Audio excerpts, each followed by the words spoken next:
So next speaker we have Dr. Zain KHATIB, Director KHATIB Eye Clinic Mumbai, and also an executive member of YOSI. So he'll be talking to us on AI and refractive surgery. Where do we stand? So over to you, Dr. KHATIB. Thank you, Yossi, for the opportunity. Good morning, everyone. So, you know, can I have my slides?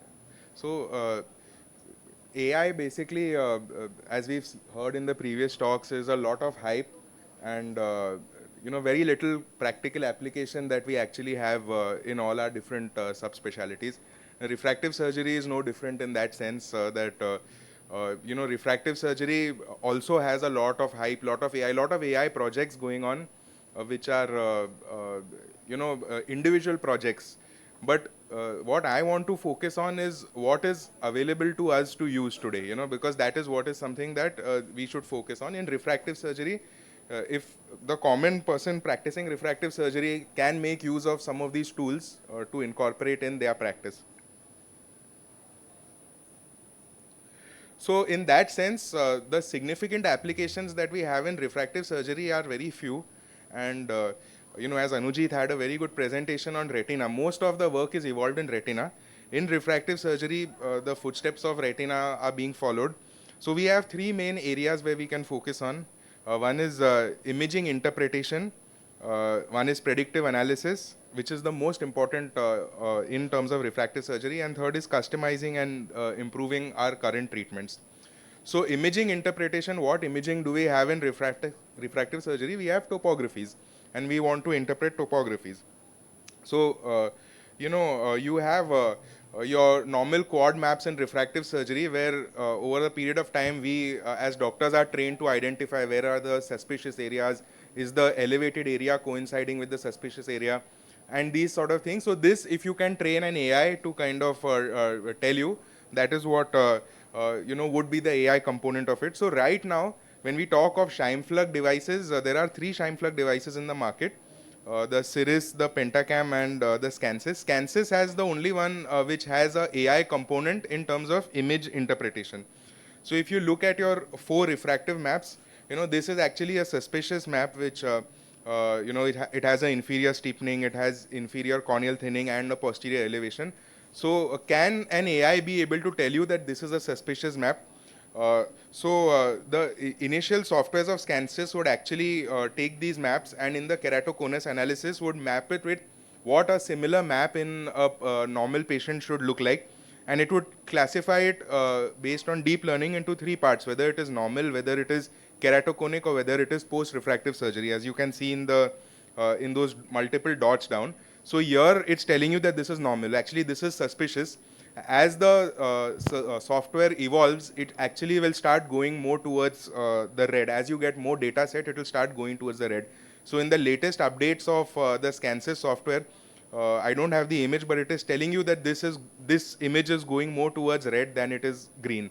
But again, this is not something that we as doctors are not able to diagnose. So this is again in the primitive stage, not something that is very useful. But yeah, the Scansys is the only machine which is actually on basis of AI telling you whether this is normal or suspicious or abnormal topography.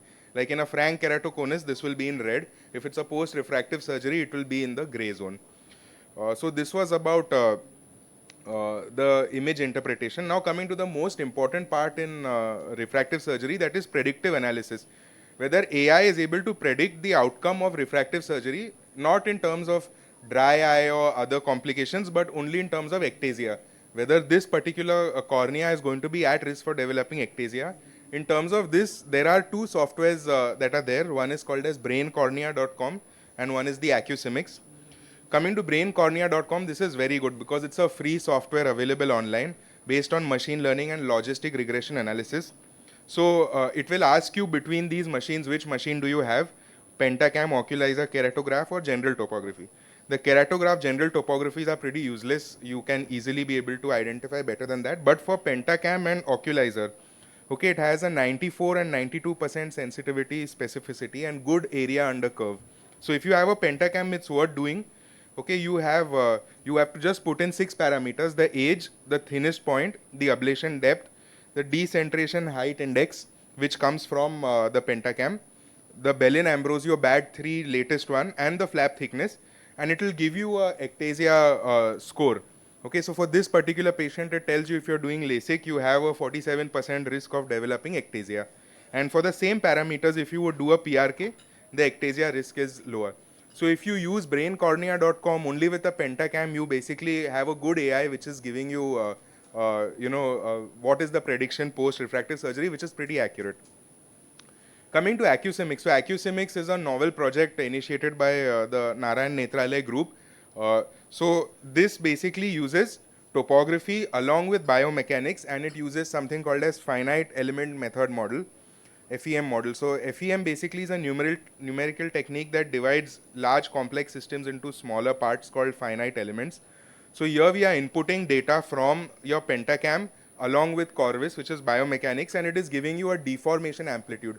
Deformation amplitude is basically to predict that when you put some force on the cornea, how does it respond back in time. Okay, so then you can put in your different procedures, SMILE, LASIK, PRK, and it will tell you that what is the pre-operative corneal stiffness, what will be the predicted post-operative corneal stiffness, and the change in predicted corneal stiffness. So ultimately, ectasia happens because of poor stiffness in the cornea. So if it is going to become, very elastic and less stiff, then this surgery would probably not be suitable. So NN is doing a lot of work on this. They've finished their initial trials. They have made an AI model using 529 eyes from multiple centers, and they've successfully predicted post-op ectasia in 7 eyes. So that is something that is quite useful. So this is the first AI-based software for refractive surgeons in the world, and the data set is specific to India. So because it is done in NN, of course it's not yet commercially available, but very soon they are planning to make it commercially available. So these are actually really important in terms of AI. The AI in refractive surgery is important for prediction. Coming to improving and customizing treatments, not much here. There is this website called surgivision.com, which is synaptic surgical planner. This is very, very good for precise prediction of outcomes and developing nomograms. So normally when we do refractive surgery, we expect we put in the number and it will become 0. But based on lot of your parameters and how you do, it is exactly going to predict what should be the post-op refractive error after you have treated on a specific machine with a specific software. If you have Contura, if you're doing a press biopic, all the things you can put in on this, and it will give you a very, very precise prediction. Very good for developing nomograms. Unfortunately, only available in US. I'm trying since a long time to get hold of this. I'm in process. I may be able to in the near future, but something like this is very useful for precisely predicting outcomes. And then you've got these, hi-fi things on the block, Wavelight Plus, Customize. So these are not AI, but they have a part of AI into it.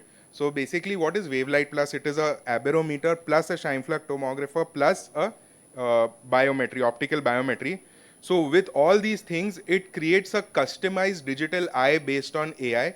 And based on the digital eye, which takes into account cornea and lens tilt, it will tell you what should be the exact refractive error to treat, apart from the refractive error that you have got with your thing, and then you can decide which to choose from these.